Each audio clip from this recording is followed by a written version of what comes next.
The James Show Podcast. Our top story of the day is a terrible one. Flash flooding in the Texas Hill Country. We have 90 of our neighbors dead thus far. We'll continue with updates from the most devastating natural disaster in a while in Texas. I don't know what this goes back to. But it's a heartbreaking story, especially knowing that how many of these that we lost of our neighbors are children. Children at camp, at summer camp. Is there anyone more innocent than that? Is there anyone who deserves to leave this mortal world less than innocent kids going to summer camp? Good Lord. We're talking about what caused this. We're talking about solutions. We're talking about prevention. We're talking about keeping yourself safe. But the one point that I want to stress here, some of you people sound way too confident. I don't know if you just haven't accepted the fact that we live in a place where each day is a gift, or you're seeking that. I don't know why that makes you feel uncomfortable. And I don't know, maybe my personal experience, my lived experience has something to do with it. You know, I have cousins that have passed away when I was a kid. I had a cousin that was born premature. She lived to be one. She died right in front of my face when I was like 7, 8 years old. I had another cousin that died when I was 16 and he was 13, and it was just an accident. And so I don't know, maybe it got burned into my cerebral cortex that life is quite finite. We all could just be gone any second now.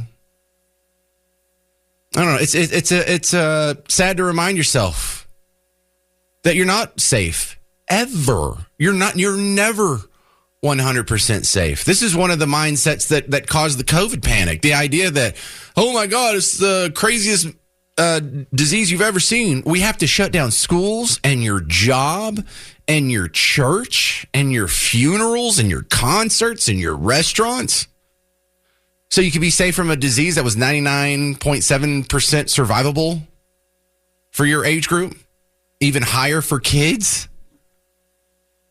A lot of us need to just accept the fact that we live in a world that has an inherent danger. Breathing means you're one step closer to death, and you're not promised tomorrow. And I understand that's not comfortable. That's scary.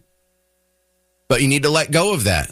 And you don't need it to make you do things you wouldn't do if you were in an otherwise rational state of mind. Don't lose your mind over this. This is serious. This is heartbreaking. I get it. But we make a lot of bad decisions when we're emotional. So let's watch that. This is Eddie in Sherman. You're on WBAP. What's up, Eddie? Hey, James. I have one suggestion, and it's referred to a system of control lakes, or one big lake. Nothing's been said about it, but that's what they did to the Red River, and that's why we have the Denison Dam in Lake Texoma. So you're another one of the people that is on board with there is people controlling the weather, or at least adding to it? Well, it really depends. I mean, they ended up burying 3 towns whenever they built Lake Texoma. Oh, okay. I got that wrong. I misunderstood what you were saying. One of them was called Preston, and another few I can't remember. I'm 72 years old and lived in this area for 60 years. Yeah, Preston's up on Lake Texoma. Yeah. Was there more of a town there before they built it? System of control lakes, or just one big lake, and you can call it Kerr Memorial Lake. I don't know if there. Look, we have some weird things going on with our watershed down in the Hill Country. I have an aunt and uncle who live on Lake Medina, who, if you zoom in on parts that used to be Lake Medina, it's now called Rio Medina because the lake is pretty much dried up. And, you know, they have different theories on what the problem is or what's happening there. But, you know, we can't control water. We can't control when 4 trillion gallons of water fall in the middle of the night in a very quick fashion in a place that's in a valley that naturally turns into a bowl for water runoff. Well, like I don't know. Floodplain. Yeah, right, like a floodplain. But for something that happens every 30 years, you know, what we're going to go out and we're going to make a system where there's a siren on every valley in Texas. That seems a little excessive. Plus, are those sirens going to go off every time there's a flash flood warning? Because people call for, they should be warning us more. Are you kidding? You guys have no idea how much the National Weather Service tells us there's a warning. Well, there's a severe thunderstorm warning. Oh, there's severe storm warning. Oh, there's a flash flood warning. Oh, there's a tornado warning or a watch for all these things. We get so many of them. We don't pass every little warning along. And if we did, you would turn it off. Like, I've already turned off the emergency warnings that come on my phone because I'm tired of getting them. So even if we did, would it still work, or would we ignore them, or would we try and sleep through them? Because this is the 10th time this year we've heard those sirens go off and there's never been a flood, or it's the 20th time in the last decade we've heard that sirens and there's never really a flood. So there is no fail safe. So these people are acting like, well, we just need to throw up some sirens and this could never happen again. Well, we could throw up some sirens. We may save a few lives, but this will happen again. Elizabeth, you're next up. You're in Electra? Where the heck is Electra? I'm a suburb of Wichita Falls. Oh, okay. My family and I have lived here for 2 years. I'm nearly 50, and most of those years of my life I spent in the San Antonio area. The greater San Antonio area, all the way up into the hill country, and especially south of San Antonio, floods like this very often. Every time we get a tropical storm and some kind of high pressure from the northwest that keeps it in place. 26 feet and 45 minutes or an hour is par for the course for systems like that, if that's indeed what happened. I'm ignorant of this particular incident because the holidays, my family and I have been out and about not paying attention. That said, historically, and I witnessed back in 99 and either 2002 or 2003, plus 2017, the same exact weather pattern showed up and dropped like similar amounts of rain before. There are alarms, there are signals, there are red flags, there's all kinds of safety measures that are in place from New Braunfels all the way to Seguin, all the way up to over there out to Medina. I'm with you. I don't think there's anything more that we can do that hasn't already been done. I think people need to recognize that there's a basin there. I mean, there's a reason why we call it the rim. That's the reason why Elizabeth, Fort Alamo was in where it was. Yeah. Hey, Elizabeth, I'm out of time for this segment, but I'm so glad you called because that's exactly what I wanted to hear is someone from that area explain what the situation is. And and that's kind of been my understanding. We do have quite a robust warning system, and y'all need to get it out of your mind that we are not just a few sirens away from total safety. And it's not trying to scare anybody. I'm not trying to be doomy. I'm just not going to lie to your face. You're never safe, and bad things are going to happen to innocent people every day. So you know what you should do? How about you appreciate your kids today? How about you appreciate your life? There was a lot of adults that passed away in this too. How about you just make the finite nature of your mortality make you appreciate this Monday a little bit better, and tomorrow, and the fact that you're going to get to see your kids at Thanksgiving and Christmas gets a little more special when you put it in this context. But joining me right now is Texas Attorney General Ken Paxton. Welcome to the James Show. No applause today. It's too somber of a day. But where are you and how are you addressing the situation right now as Attorney General, Ken? So, our part is usually on the legal side. We certainly are available to help in any way that we're asked to. But usually we're dealing with any type of legal issue, any type of disaster or legal issue. And oftentimes, sadly, we end up with people that try to scam other people when there's a horrible situation. It's actually hard to believe, but that is an issue that almost always comes up when there's a disaster. So we're definitely on the legal side. We are open to helping in any other way that we can.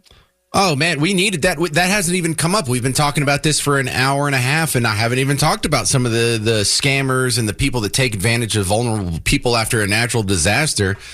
Man, that completely slipped my mind. So what should the people be looking for? What do you see as a prosecutor?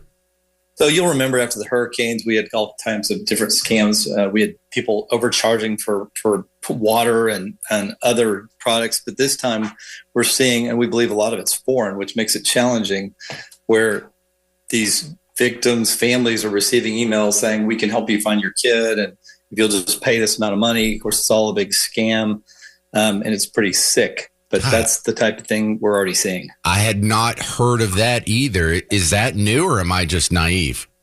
No. That's sort of a new thing. But I'm not surprised, because it seems like every disaster that I've dealt with since I've been in office has had some type of scam associated with it. Which, you're talking about pretty low life individuals that want to feed off of a tragedy, especially one like this. All right, we're talking with Texas Attorney General Ken Paxton about the catastrophic floods in the Hill Country. So what is the state's responsibility in responding to this?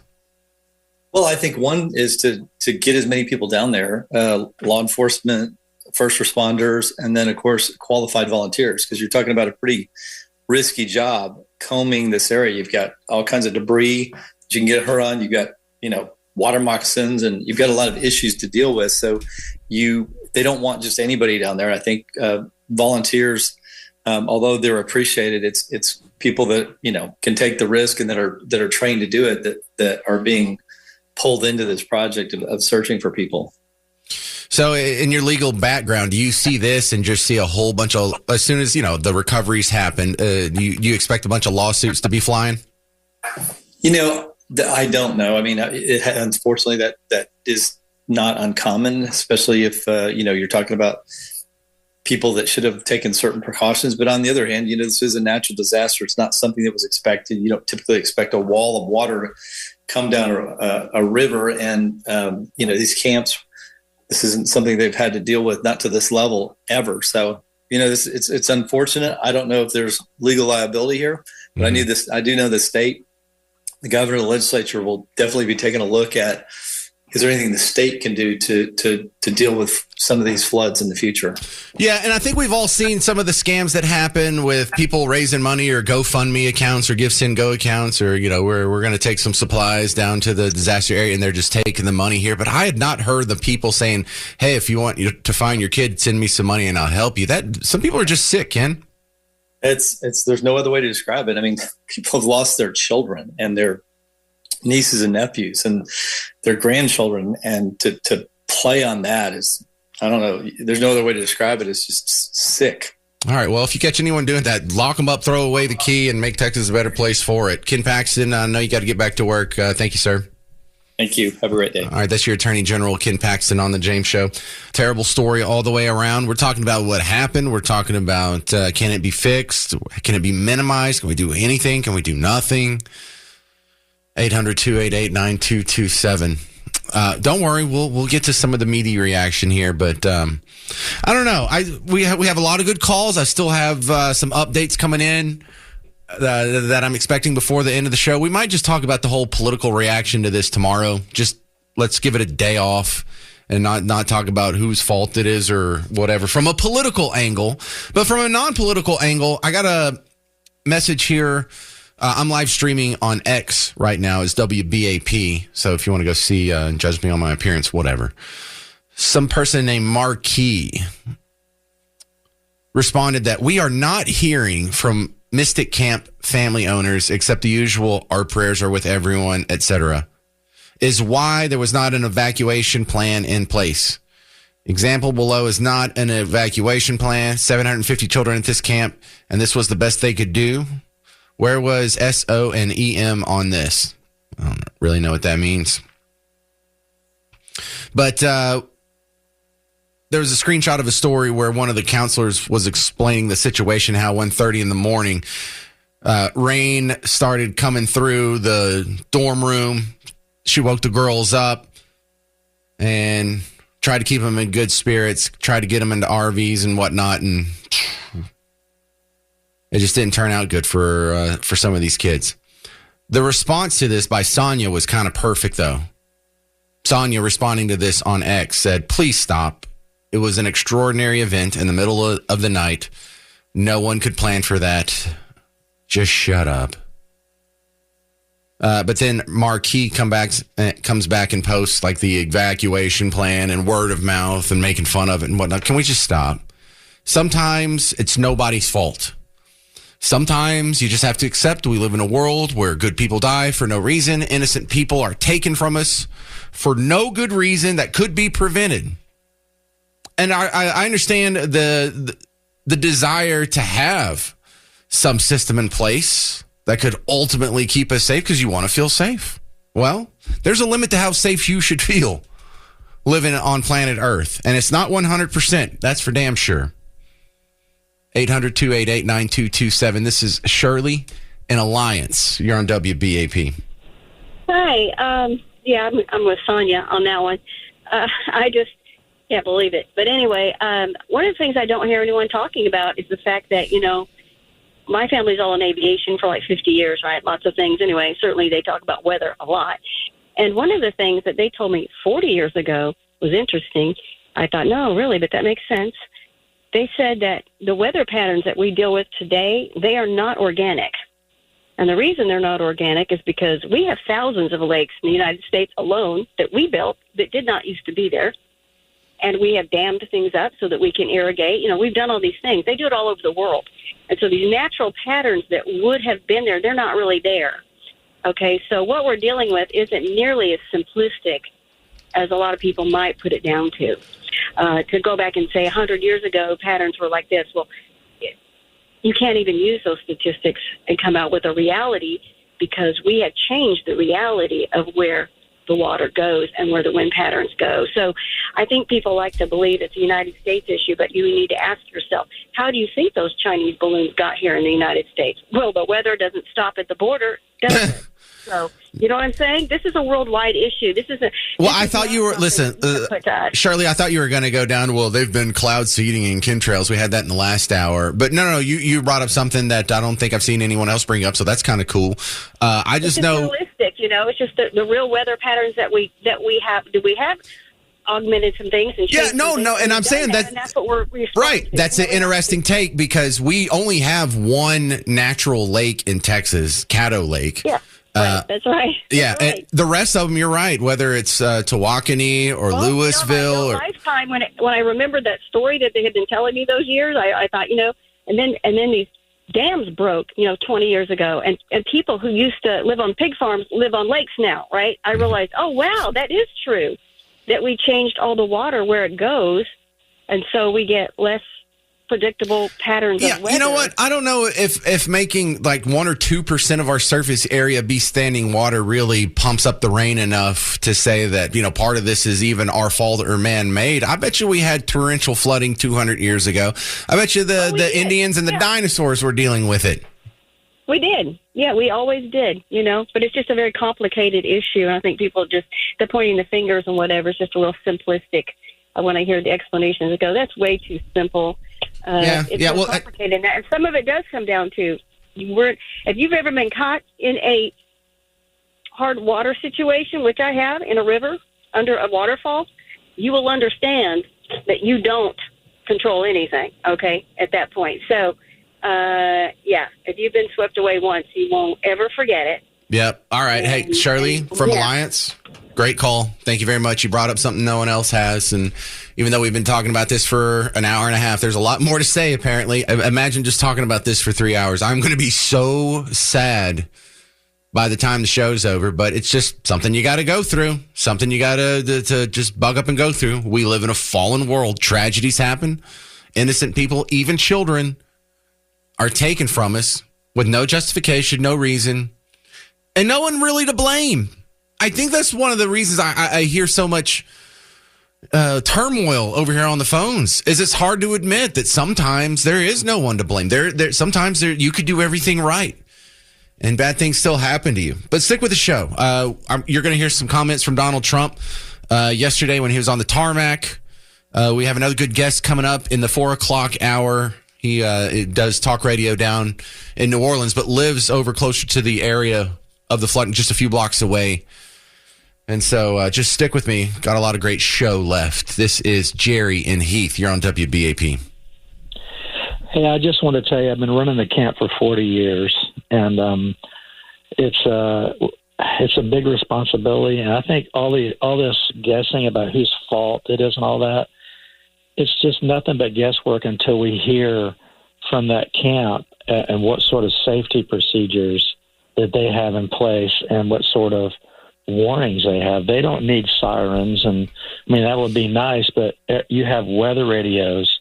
You have, I mean, at our camp, all of our employees and counselors and things, they have radio communication with each other.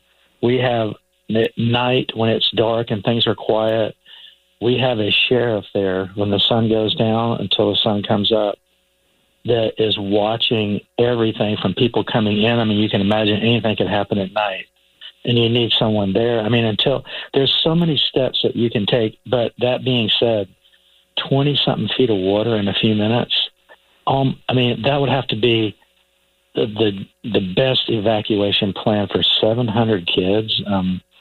You know, that quick of water rising, how do you move 700 kids? You'd have to have just buses sitting there the whole time. I mean, Well, Jerry, where's your camp? It's up at Oklahoma at Lake Murray.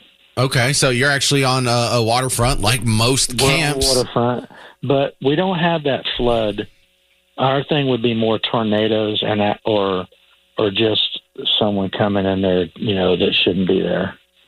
And we have, you know, that's our main concern. But you know, the lake where we're at is not fed by a river, and it would be like it would go way over the dam before it ever got it where we were. Okay, but look, I have a sheriff, but I have someone that knows the area. So you know, if it's raining and thunderstorming and all that, we had people up. I mean, we're not going to sleep. And I'm not trying to cast any dispersions on these people. I have no clue. Well, I bristle at the idea that people that are sending messages and you see them online that are criticizing the camp as if the camp is owned by some bloodthirsty individuals that don't care if a bunch of children and their teenage counselors die. No, they already have a built-in incentive to keep people safe. It's not like they don't care about it. They're not inhuman sociopaths. Can you at least wait until the bodies are room temperature before you start throwing darts at people? I don't know. It's just exactly. I just think it's all rank speculation. Well, you should have done this, should have done that. But easy to say now, isn't it? 27 or 28 feet of water in a few minutes. That's like a tidal wave. I mean, how far do they? We don't even know how far they had to go up just to beat that 28 feet yet. How do you walk 700 people out? Actually, they may have done a pretty good job because the 700 were there, and you know, X amount unfortunately died, and that's the tragedy, of course, and it's awful. But look how many they got out. I mean, we don't know anything now. It's complete just armchair quarterbacking. It's all it is, and people don't realize the amount of what you have to do to look forward into the future and what could happen at these camps, and do your dead level best to stay out of it. I mean, it keeps me up at night. Well, it's good to hear from a guy who was actually in the business. This is Jerry and Heath. I appreciate your call, sir. Thank you. Brent, Lake Weatherford, you're next up on WBAP. You know, the thing that bothers me in general, like at Paldura Canyon, there's signs everywhere that says, you know, they're beautiful camping areas, not just there, but all over the United States, probably the world, that they warn you, you know, if there's a big event. And it's no different down there. Look how high the cliffs are, you know. At some point, all that got created coming down there, and I'm agreeing totally with you.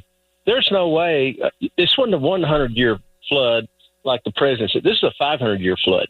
It's a very freak of nature, and you can't predict those things. And either you shut them down, you know, for your hard cold people, or you figure out something to do. But take the ones that are so many feet above, you know, above the or below the river, that there's just no way you can predict these events like this. I live on a lake. We have plenty of time to, you know, if we flood or whatever. But when you're on a river and you look on both sides of you, those cliffs were created for a reason. Possum Kingdom Lake, a beautiful lake, they dam that sucker up, and it's pretty freaking deep. And they have a watershed all the way from New Mexico all the way to Possum Kingdom Lake. So people need to be aware of their whereabouts and just anywhere you go, wherever you camp. Like I said, I had some friends that almost got killed in Paldera Canyon because, the arroyos that were there, the grade differential produces a lot of rain. I hear you. I've never seen those signs. I haven't been to Palo Duro Canyon or spent a lot of time in canyons, period. I mean, I'm from East Texas, and I've lived most of my adult life here. So kind of flat. We don't have to worry too much about, being in a valley. It's hard to find a hill around here. But, I'd never seen those signs. Do you know if they have them in the valley or at least the area where this flooding happened outside of Kerrville? No, sir, I have no idea. Yeah. But I do know they have them at some places. Have a lot of Big Bend and some of the camping places like there. You can produce a lot of rain, with steep slopes, upstream from you really, really quick, and that's what happened here. There's a lot of grade differential in that watershed, and it was just a big event, and that's unfortunately that's what happened to all those poor children and all the other people that were camping. All right. Thank you very much. That's Brent Lake Weatherford on WBAP. Tough story today, but listen, that reminds me, I saw this being passed around over the weekend on social media. I think it kind of fits here. This is history just kind of repeating itself. This is a report you'll recognize William Shatner's voice, Captain Kirk, talking about when this same river flooded in 1987. On Friday morning, July 17th, 1987, the small town of Comfort, Texas, became the scene of a heroic rescue and tragic loss. Much of the footage you will see was taped on that day by the banks of the Guadalupe River. So this isn't like a completely unknown phenomenon, but you people don't be so sure that we can prevent all these disasters, or we're just one more government program away from ultimate safety for our children. Just appreciate your day a little more. Just admit we're not masters in the universe. We're not God. We're not in control of this. In fact, we are all at nature's whim at any time. The James Show Podcast.